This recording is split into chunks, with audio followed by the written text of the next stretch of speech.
इस वक्त उस गार्ड की बात मानने के अलावा सिया के पास और कोई रास्ता नहीं था। आज उसका ऑफिस पहुंचना बहुत जरूरी था और कोई ऑटो वाला भी वहां रुकने को तैयार नहीं था और चश्मा पहने हुए राघव सिंघानिया का वो खड़ूस गार्ड भी यहाँ से जाने को तैयार नहीं था। इसलिए सिया ने उस गार्ड के साथ गाड़ी में बैठकर जाने का फैसला लिया। अपने गुस्से को काबू में करते हुए सिया राघव सिंघानिया के गार्ड की गाड़ी में बैठ गई और गाड़ी की खिड़की को गुस्से से बंद करते हुए सिया ने अपने आप में बड़बड़ाकर कहा, हे भगवान, कौन सी मुसीबत में फंसा दिया मुझे। इस राघव सिंघानिया ने तो मेरा जीना हराम कर दिया। एक तो मेरे साथ इतना गलत किया और ऊपर से मुझे इस गलती की सजा भी दे रहा है। और इतना कहकर सिया की आंखों में आंसू आ गए। सिया अपने आंसुओं को पोंछती, उससे पहले ही वो सिक्योरिटी गार्ड सिया की तरफ देखते हुए बोला, मैम, आपको कहाँ जाना है। उस गार्ड की बात सुनकर सिया ने मुंह बनाते हुए अपने आप से कहा, जहन्नुम में जाना है, क्या छोड़ दोगे मुझे। लेकिन फिर अपने मन की बात को मन में दबाते हुए सिया ने उस गार्ड को उस होटल का नाम बताया जहां वो जॉब करती थी और उस गार्ड ने बिना कोई सवाल किए कुछ ही देर में सिया को उसके बताए पते पर पहुंचा दिया। वहां पहुंचकर सिया उस गाड़ी से उतरकर गार्ड का धन्यवाद करते हुए जाने लगी। तभी उसने देखा कि उस गार्ड ने अपनी गाड़ी को वहीं पार्किंग एरिया में खड़ा किया और उसके पीछे पीछे चलने लगा। गार्ड को अपने पीछे आता देख सिया को गुस्सा आ गया। सिया ने गुस्से में चिल्लाते हुए उस गार्ड से कहा, अब क्या मेरे पीछे पीछे मेरे ऑफिस तक भी आओगे। गार्ड ने सिया की बात का जवाब देते हुए कहा, सॉरी मैम, बट सर का ऑर्डर है, आपको कुछ सेकंड के लिए भी अकेला नहीं छोड़ना। मैं बस ऑफिस के बाहर खड़ा हो जाऊंगा और आप अंदर चली जाना। उस गार्ड की बात सुनकर सिया ने पैर पटकते हुए बड़बड़ाकर कहा, हे भगवान, कौन सी मुसीबत में फंसा दिया मुझे। इस राघव सिंघानिया का बस चले तो मेरी सांसों पर भी कब्जा कर ले। और इतना कहकर सिया उस होटल के अंदर चली गई। वो होटल इतना बड़ा था कि उस होटल के अंदर जाते ही सिया 2 सेकंड के अंदर ही वहां से गायब हो गई। कुछ ही पल में सिया मैनेजर के पास पहुंच गई। होटल के मैनेजर ने जैसे ही सिया को वहां देखा तो खुश होते हुए बोला, अरे वाह, तुम आ गई सिया। वैसे तुम दिए हुए टाइम से 5 मिनट पहले ही आ गई। Very good.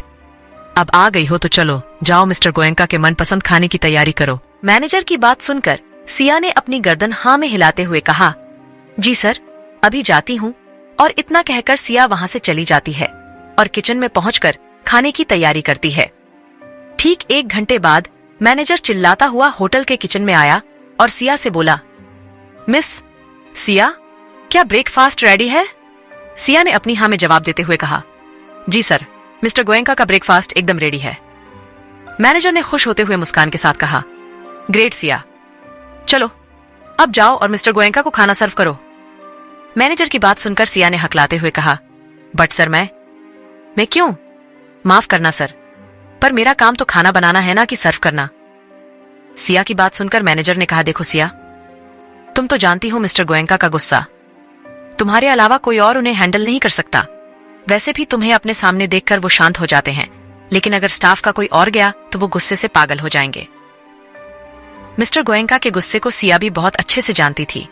जब भी मिस्टर गोयंका को कोई चीज पसंद नहीं आती थी तो वो गुस्से में अपने सामने वाले पर बहुत बुरे तरीके से भड़क जाते थे और उसे कुछ भी सुनाना शुरू कर देते थे। सिया भी उनके सामने नहीं जाना चाहती थी, लेकिन फिर भी मैनेजर की बात मानने के अलावा उसके पास कोई और ऑप्शन भी नहीं था। इसलिए ना चाहते हुए भी सिया को हाँ भरनी पड़ी और ट्रे में खाना सजाते हुए सिया मिस्टर गोयंका की टेबल तक पहुंच गई। मिस्टर गोयंका की उम्र 40 साल के आसपास थी। वो अक्सर यहाँ सिया के हाथ का खाना खाने के लिए आया करते थे। जब भी वो यहाँ आते थे सिया ही उन्हें हमेशा खाना सर्व करती थी। सिया खाने की ट्रे लेकर मिस्टर गोयंका की टेबल के पास आई और मुस्कुराते हुए उनके पास आकर बोली, हेलो सर, कैसे हैं आप। ये लीजिए आपका मनपसंद नॉर्थ इंडियन खाना। टेबल पर खाना रखकर सिया अपने दोनों हाथों को अपने सामने करके सिर झुकाकर मिस्टर गोयंका की टेबल के सामने खड़ी हो गई। मिस्टर गोयंका ने जैसे ही सिया के हाथ का खाना चखा तो वो खुश होते हुए बोले, वाह, मजा आ गया। सिया, तुम्हारे हाथों में जादू है। जादू, इसीलिए तो मैं शहर के बड़े से बड़े होटल का खाना छोड़कर सिर्फ तुम्हारे हाथ का बना खाना खाने आता हूँ। मिस्टर गोयंका के मुंह से अपनी तारीफ सुनकर सिया ने मुस्कुराते हुए कहा, thank you for your compliment sir. आपको खाना अच्छा लगा ये जानकर मुझे बहुत खुशी हुई। मिस्टर गोयंका खाने की हर बाइट के साथ सिया की तारीफ कर रहे थे, लेकिन सिया अपनी तारीफ सुनकर भी दिल से खुश नहीं थी, क्योंकि वो जानती थी कि मिस्टर गोयंका का मूड कब चेंज हो जाए ये कोई नहीं जानता। इसलिए वो एक झूठी स्माइल के साथ मिस्टर गोयंका की बातों पर मुस्कुरा रही थी। सिया को कॉम्प्लीमेंट देने के बाद मिस्टर गोयंका खाना खत्म करके वहां से चले गए और उनके जाते ही सिया खाने की प्लेट वहीं छोड़कर अंदर किचन की तरफ जाने लगी। तभी उसे एक रोबदार आवाज आई, ऐ लड़की, कहाँ जा रही हो?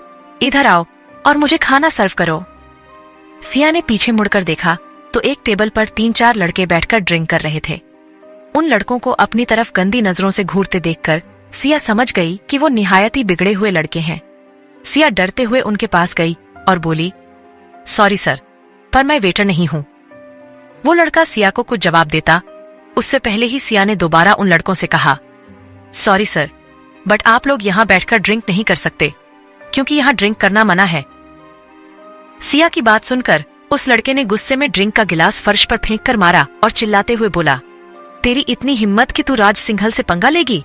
तू मुझे मना करेगी? तू होती कौन है मुझे मना करने वाली? तेरी औकात क्या है? उस लड़के की बात सुनकर सिया ने अपना सिर झुकाकर बोला, सॉरी सर, बट मैं वही कह रही हूँ जो रूल है, और रूल के हिसाब से आपको यहाँ ड्रिंक नहीं करनी चाहिए।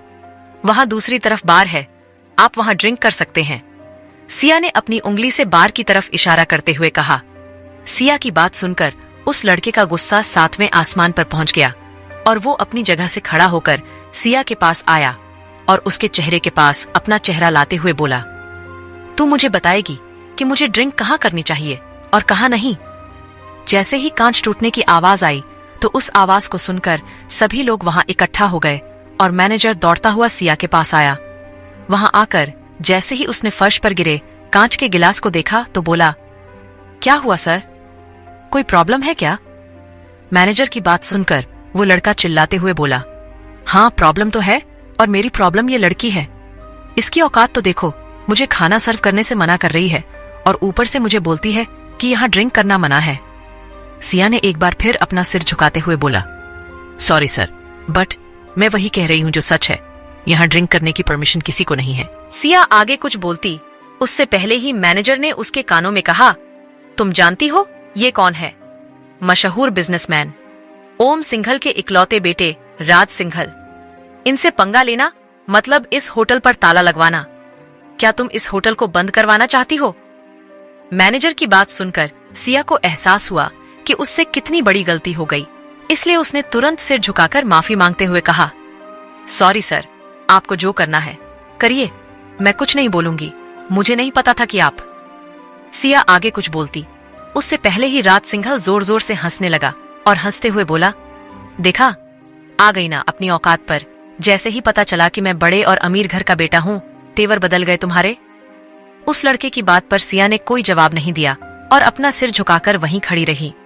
उसे ऐसे चुप देखकर राज सिंघल का गुस्सा 7वें आसमान पर पहुंच गया और वो चिल्लाते हुए बोला, तुम जैसी लड़कियों को मैं बहुत अच्छे से जानता हूँ।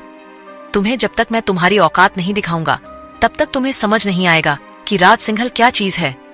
चलो जाओ, मेरे लिए खाना लेकर आओ। क्या सिया राज सिंघल की बात मानकर एक वेटर का काम करेगी? क्या होगा आगे जानने के लिए सुनते रहिए सीक्रेट ऑफ डेविल।